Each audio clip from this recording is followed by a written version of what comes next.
সময়ের মধ্যে আমরা যাবো না, আমরা আপনারা সব ক্যাম্পাস ছেড়ে চলে যান, প্লিজ ক্যাম্পাস ছেড়ে চলে যান।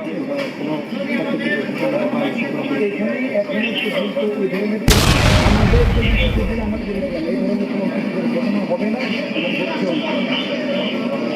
কথা বলছি এই ধরনের এবং আমরা বাইরে পাই না।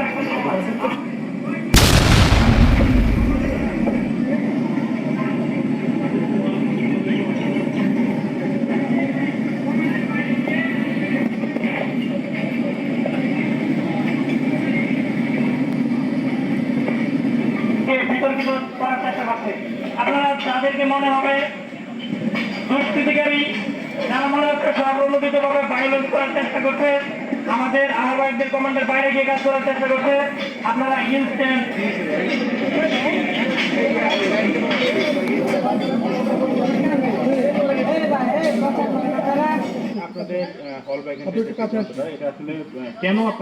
সেটা 6 মাসের মধ্যে পরিবর্তন করা যায় না, আইন আছে। তাহলে আইনের বিরুদ্ধে গিয়ে তারা কেন আজকে হল ভ্যাকেন্ট দিল?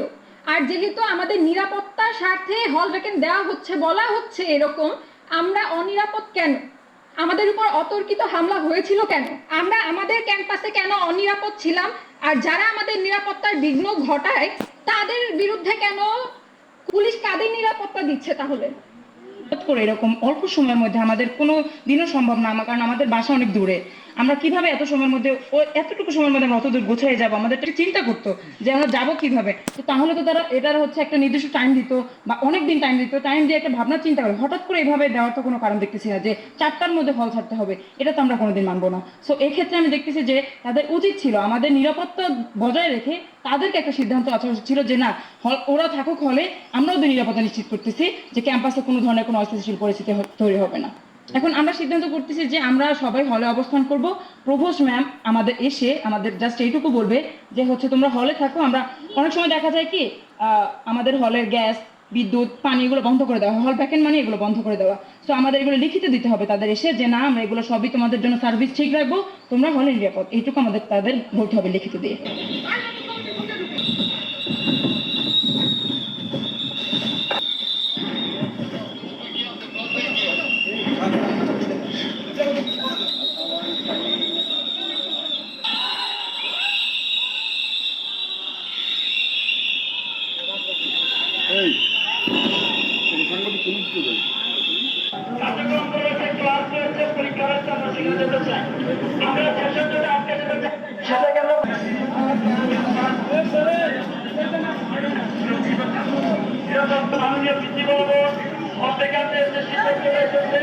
তার সাথে আমাদের প্রতিনিধি টিমকে কথা বলবো।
কিন্তু টিয়ার কিন্তু টিয়ার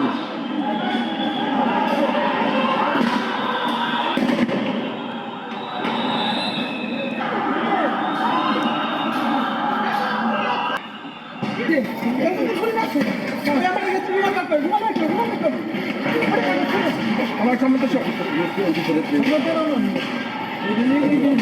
গভীর হয়ে গেছে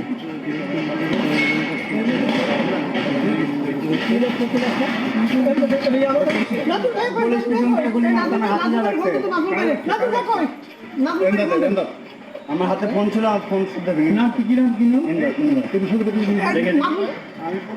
থেকে এত দূর কি কি নাম তোমার ইন্দার নাজমুল কই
কিভাবে মারমুখী হয়েছে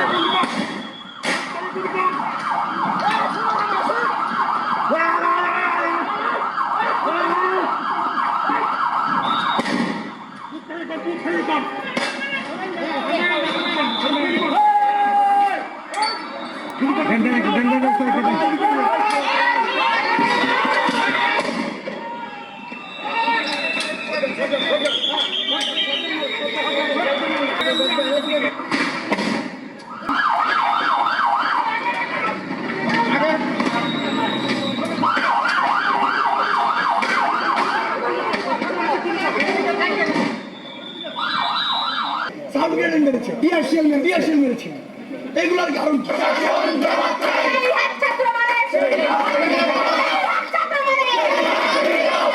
আমরা ডিসকাশনের জন্য আমরা যাচ্ছি না তাহলে আমাদেরকে কেন অ্যাটাক করা হলো সমান সুযোগ এবং গণতান্ত্রিক ভিত্তিতে আমাদের শান্তিপূর্ণ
কিন্তু তারা এই শান্তিপূর্ণ মিছিলে সম্পূর্ণ বিনা উস্কানিতে তারা আমাদের উপর যেভাবে হামলা করেছে আমরা এর তীব্র প্রতিবাদ জানাই।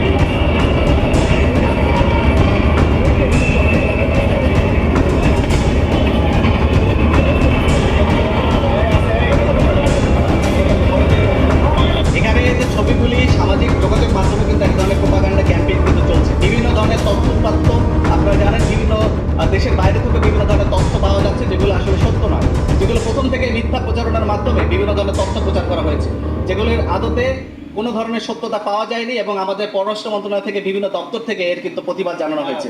এবং দেশের ভিতরেও আমরা যে ধরনের ছবি বা যে ধরনের তথ্যপত্র পাচ্ছি এগুলো বিশ্লেষণ সাপেক্ষ বিষয়, এগুলো বিভিন্ন আমাদের যে বিশ্লেষণ করছেন এবং আমি নিশ্চিত করে বলতে চাই গুলির বিষয়টা বলুন না। ভাই, আজকে জানাজার বিষয়টা একটু ক্লিয়ার করুন, আমি চলে যাব। জানাজা কেন করতে দেওয়া হচ্ছে না?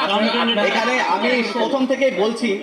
আমি প্রথম থেকে বলছি আপনি স্পেসিফিক ভাবে আমি আপনাদেরকে বলতে চাই, প্রথম থেকে বলছি আমাদের যে সাধারণ শিক্ষার্থী যারা আছে তাদের যে হৃদয়ের দাবি এদের প্রতি আমাদের যথেষ্ট সম্মান রয়েছে। আমরা তাদের সাংবিধানিক অধিকার যে যুক্তিসঙ্গত উপায় যৌক্তিক উপায়ে তারা যে দাবি করতে চায় এতে আমাদের বা কারো সরকারের কারো কোনো মহলের কোনো ধরনের কোনো কিছু নাই।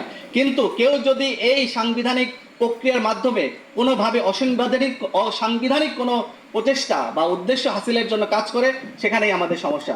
সেই ধরনের অরাজকতা করার জন্য বা সেই ধরনের উস্কানি দেওয়ার জন্য অনেক ধরনের মহল, অনেক ধরনের মদতদাতা রয়েছে। আমরা সবাই তাদেরকে চিহ্নিত করার জন্য চেষ্টা করছি। র্যাব, পুলিশ এবং অন্যান্য যে সকল সংস্থা আছে তারা সবাই একত্রভাবে কাজ করছি। যদি আমরা এ ধরনের কোনো ধরনের তথ্য পাই অবশ্যই আমরা তাদেরকে আইনের আওতায় আনবো। যে সকল ঘটনা আমরা ঘটেছে এগুলো আমরা সবাই জানি, সেগুলো সবাই বিশ্লেষণ করছেন, ব্যাখ্যা করছেন এবং আমরা এর সুষ্ঠু তদন্ত আমরাও দাবি করছি। আজকে দুইটা জানাজার কর্মসূচি বলেন যে জানাজাটা আজকে কেন দেওয়া হচ্ছে না?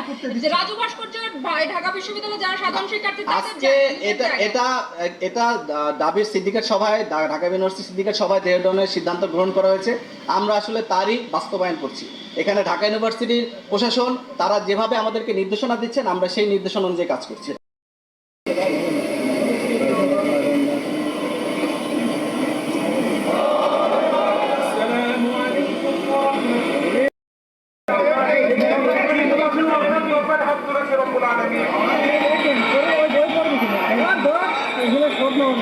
আমাদের উদ্দেশ্যে গ্রেনেড ছোড়া হয়।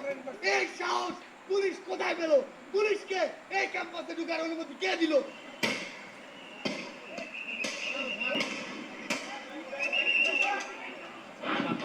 জানান তারা রংপুরের যে ছেলেটা, সেই ছেলেটা দাঁড়িয়েছিল, পুলিশের সামনে দাঁড়িয়েছিল। কি জন্য দাঁড়িয়েছিল? তার আত্মবিশ্বাস ছিল যে পুলিশ অন্তত গুলি করবে না। আমাদের ছাত্রদের উপর যারা গুলি চালিয়েছে, মেরেছে, এটা হচ্ছে ফৌজদারি অপরাধ, এটা হচ্ছে মার্ডার, এটা হচ্ছে কালপাবল হোমিসাইড, এটা মৃত্যুদণ্ডযোগ্য অপরাধ। অবশ্যই এই অপরাধে বিচার করতে হবে। এক একটা আন্দোলনের মধ্যে দিয়ে নতুন দিনের সূচনা হয়। এই আন্দোলনের ইমিডিয়েট ফলাফল যাই ঘটুক না কেন, বাংলাদেশের জন্য এটা ঐতিহাসিক গুরুত্ব অপরিসীম। শাহবাগে আমরা দেখলাম বিজিবি সেখানে টহল দিচ্ছে। বলি বাংলাদেশের সীমান্ত কি এখন শাহবাগ পর্যন্ত এসে ঠেকেছে? ভিসি স্যার যেহেতু ছিলেন না